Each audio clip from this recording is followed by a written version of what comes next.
The lord. దేవునికి మహిమ కలుగునుగాక. మీ అందరికీ ప్రత్యేకమైన వందనాలు. ఈ కృపా సన్నిధి పరిచర్య తరపున నా యొక్క హృదయపూర్వకమైనటువంటి వందనాలు తెలియచేస్తూ ఉన్నాను. మీ అందరూ బాగున్నారని ఆశపడుతున్నాను. ఎందుకనంటే క్రైస్తవ ప్రపంచంలో ప్రస్తుత ఉన్న పరిస్థితులను బట్టి ఈ క్షణాన ఏమవుతుందో అనేటువంటి ఆలోచనలో యావత్ ప్రపంచమంతా తలలు పట్టుకుని ఆలోచిస్తున్నటువంటి వేళ క్రైస్తవుడు అని చెప్పుకుంటూ క్రైస్తవ విశ్వాసంలో ముందుకు కొనసాగించబడుతున్నానని చెబుతున్న వ్యక్తి, ఇప్పటి వరకు ఎవరికి తెలియని వ్యక్తి ఒక వార్త తీసుకొని యూట్యూబ్లో వైరల్ అవుతున్నాడు. ఆ వ్యక్తి మీకు తెలుసు, రాజ్ బోడా గారు.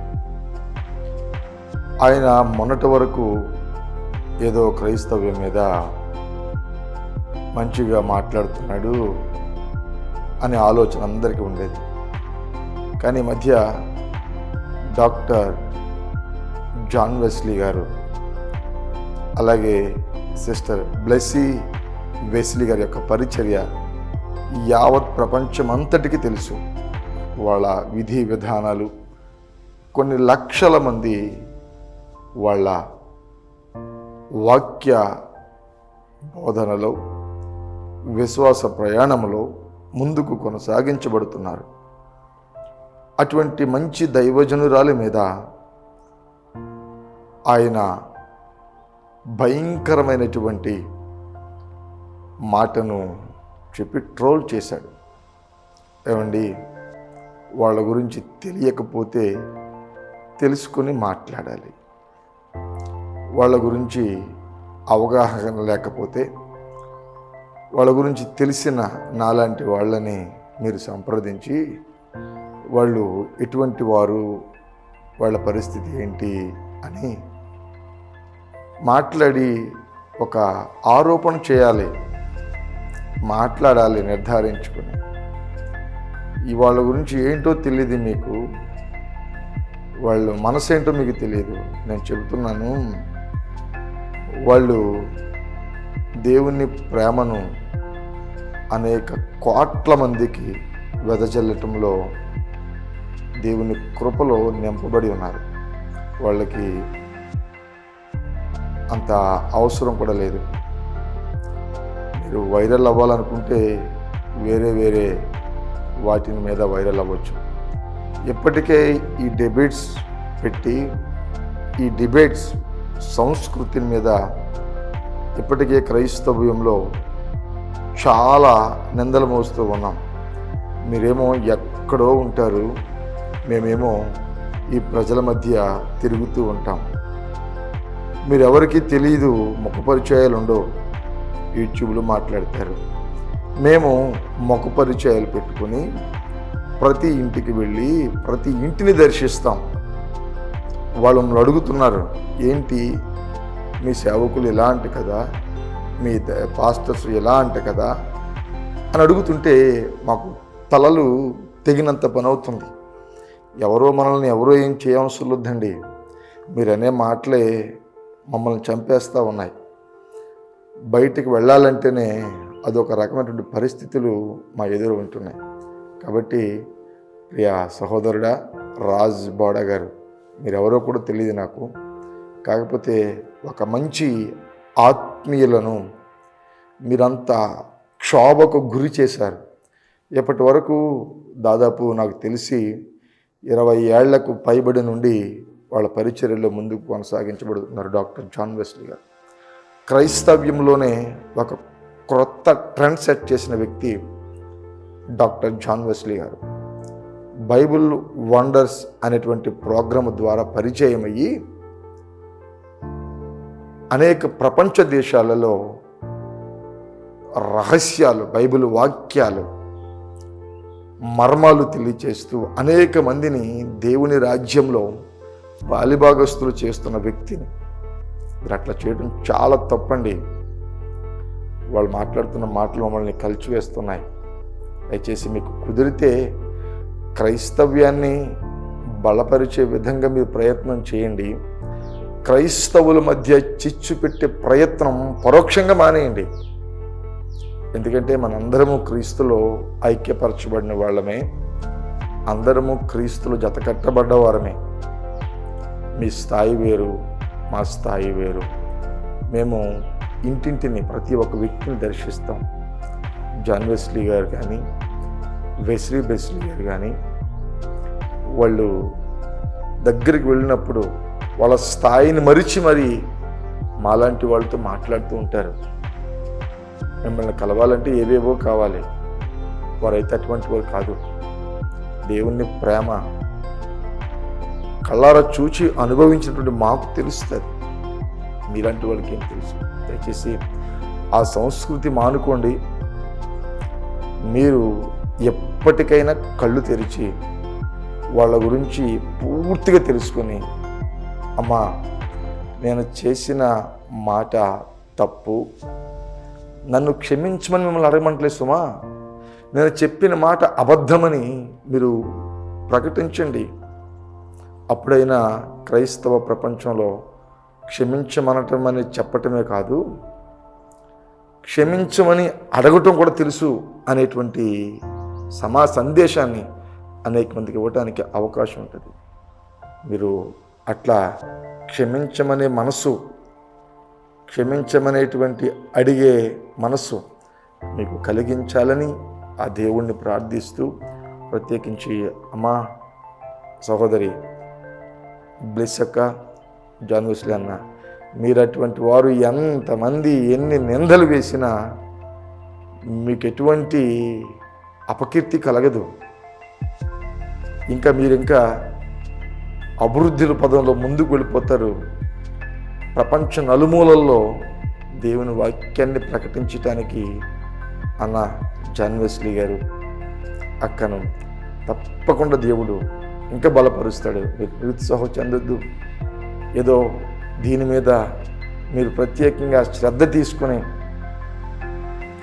వాళ్ళను మీరు అడగటం ఏంటన్నా, వాళ్ళకి మీరు చెప్పడం ఏంటన్నా, మీ స్థాయి ఏంటన్నా, వాళ్ళ స్థాయి. ఇప్పటి వరకు మీరు ఎవరికి స్పందించలేదు, ఎన్ని అనుకున్నా విడిచిపెట్టేశారు.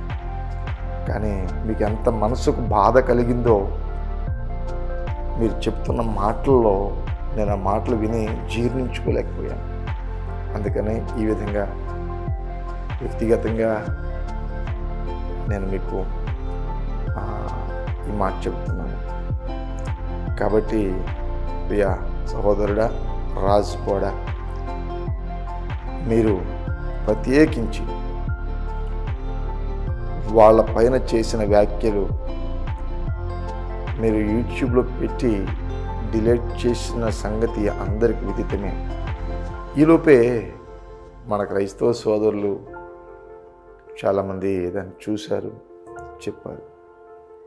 ఒకసారి మీరు బహిరంగంగా, మీరు ఎక్కడి నుంచి ఇక్కడ రమ్మని అంటలేదు, ఏదో మీరు ఎక్కడో అమెరికాలో ఉంటారంట కదా, అక్కడి నుంచి వచ్చి రాజమండ్రి పట్టణంలో చిన్న పల్లెటూరులో లక్షల మందికి ఆదరణగా ఉన్నటువంటి అన్న వాళ్ళ కుటుంబానికి వచ్చి మిమ్మల్ని క్షమించమని అడగమని చెప్పడం లేదు సుమా, మీరు రావాల్సిన పని లేదు. ఒకవేళ మీరు వచ్చినా మీతో మాట్లాడేటువంటి అంత సమయం వారికి ఉండదు కూడా. విరామం లేకుండా వారు ముందుకు కొనసాగించబడుతున్నారు. కాబట్టి మీరు యూట్యూబ్లో బహిరంగంగా వాళ్ళపైన చేసిన వ్యాఖ్యలు ఏదో తెలియక మాట్లాడాను, అవి వెనుకకు తీసుకుంటున్నాను అని మీరు చెప్పగలిగితే క్రైస్తవ ప్రపంచమంతా హర్షిస్తుంది. ఇదే కదా నిజమైన క్రైస్తవ్యము అని అందరూ సంతోషించి మీకు సపోర్టివ్గా నిలబడతారు. ఈ డిబేట్స్ మానేసేయండి, లేనిపోని అబద్ధ ఆరోపణలు చేయటం మానేసేయండి, వాటిని ఇక నుంచి కట్టి పెడదాం. ఇప్పటికే క్రైస్తవ ప్రపంచమంతా భయాందోళనలో ఉంది. ఆ భయాల నుంచి బయటకు రావడానికి మీలాంటి పెద్దవారందరూ చెయ్యి కలిపి మాలాంటి వారిని క్రైస్తవ ప్రపంచంలో ముందుకు తీసుకువెళ్ళటానికి ప్రయత్నం చేయాలి తప్ప క్రైస్తవుల మీద ఆరోపణలు చేయటం మంచిది కాదు. అది దేవునికి నామానికి అవమానం కలుగుతుంది. దేవుని వాక్యం చెప్తా ఉంది, నిన్ను వలే కదా, నిన్ను బట్టే కదా నా నామము అన్యజనుల మధ్య దూషించబడుతుంది అని వాక్యం సెలవిస్తూ ఉంది. ఒక మాట అని విడిచిపెట్టేస్తే ఆ మాట ఎంత లెక్క వెళ్ళిపోతుందో మీకు తెలుసు, ఎంతమంది చూస్తారో మీకు తెలుసు. ఆ చూసినటువంటి వాళ్ళందరూ క్రైస్తవులే ఉండరండి, అనేక మంది ఉంటారు. మమ్మల్ని అడుగుతున్నారండి, మాకు చాలా సిగ్గుగా ఉంది. ఒక ఆయన్ని ప్రార్థన రమ్మనంటే ఆయన అంటాడు, ముందు మీ క్రైస్తవులు సరిగా ఉండండి అంటున్నాడు. ఎంతటి అవమానం అండి అది, ఎంతటి సిగ్గుగా పని అండి అది. కాబట్టి క్రైస్తవ పెద్దలారా, మీ అందరికీ చిన్నవాడిని చిన్న మనవి చేస్తున్నాను. ఒకళ్ళ మీద ఒకళ్ళు ఆరోపణలు చేయటం మానేసి దేవుని రాజ్యాన్ని కట్టడానికి ఏ విధంగా అడుగులు వేస్తే బాగుంటుందో అనేటువంటి మంచి నిర్ణయాలు తీసుకుని క్రైస్తవులను బలపరిచేటువంటి విధి విధానాలతో ముందుకు వెళ్ళటానికి మీరు ప్రయత్నం చేస్తే మాలాంటి చిన్నవాళ్ళందరికీ, రూరల్ ప్రాంతాల్లో పరిచర్య చేస్తున్న వారందరినీ దేవుడు తన మహిమ కలిగిన రాజ్యాన్ని కట్టడానికి బలపరుస్తాడు. అటువంటి ఆలోచనలు చేయమని చిన్నవాడినైన నేను పెద్దవాళ్ళైనటువంటి రాజ్ బోడా గారికి తెలియజేస్తూ, ప్రత్యేకించి రాజ్ బోడా గారికి చిన్న విన్నపం, జాన్ వెస్లీ గారి యొక్క కుటుంబం మీద మీరు వేసినటువంటి ఆ ఆరోపణను ఉపసంహరించుకుంటున్నట్లుగా ఒక చిన్న వీడియో పెట్టి పోస్ట్ చేయండి. అది మీ యొక్క స్టేటస్ను మరీ పెంచుతుంది. అట్టి కృప, అట్టి ఆలోచన, అట్టి మనసు నా దేవుడు మీకు దయచేయునుగాక. ఆమేన్. Praise the Lord. ప్రభునందు ప్రియులారా, కృపా సన్నిధి మినిస్ట్రీస్ ద్వారా నిర్వహించబడుతున్నటువంటి ఆశీర్వాద పండుగలకు రాత్రి, ప్రైజ్ ద లార్డ్, కృపా సన్నిధి మినిస్ట్రీస్ ద్వారా నిర్వహించబడుతున్నటువంటి ఆశీర్వాద పండుగలు ఇప్పటికీ ఒక రాత్రి ముగించబడింది. ఈ 2వ తారీఖు రాత్రి దైవజనులు శామ్యుయల్ కర్మోజీ గారు విశాఖపట్నం నుండి మన కొయిలుగూడెం పట్టణానికి దేవుని వాక్యం అందించటానికి రాబోతున్నారు. దయచేసి ప్రార్థించండి, దయచేసి పాల్గొనండి. మీ అమూల్యమైన సమయాన్ని దైవ సేవకునితో గడపటానికి ఈ రాత్రి అనగా 2/5/2025 తేదీ శుక్రవారం సాయంత్రం 6 గంటలకల్లా ప్రారంభించబడుతుంది. 9 గంటలకల్లా వాక్యం ఎగ్జాక్ట్గా దైవజనులకు ఇవ్వబడుతుంది. శామ్యుయల్ కర్మోజీ గారు అద్భుతమైనటువంటి వర్తమానం అందించి మంచి ఆరాధనలో మనల్ని నడిపించి మనలందరినీ ప్రభువులో పరవశింపచేసి ఆనందంతో నింపడానికి మన కొరకు కొంత సమయాన్ని కేటాయించి ప్రాంతానికి వస్తున్నారు. ఈ సమయాన్ని సద్వినియోగం చేసుకుందాం. తప్పకుండా రండి. మధురమైనటువంటి సంగీతంతో, అద్భుతమైనటువంటి సాక్ష్యాలతో మహిమ కలిగినటువంటి దేవుడు జరిగించబోతున్నాడు. తప్పకుండా రండి. దేవుడు మిమ్మల్ని దీవిస్తాడు. మీ చుట్టుపక్కల వాళ్ళకి చెప్పండి, మీ కుటుంబ సమేతంగా రండి. నా దేవుడు మిమ్మల్ని సియోన్లో నుండి దీవించునుగాక. తప్పకుండా వస్తారు కదా. నా దేవుడు వచ్చిన మీ అందరినీ దీవిస్తాడు. God bless you.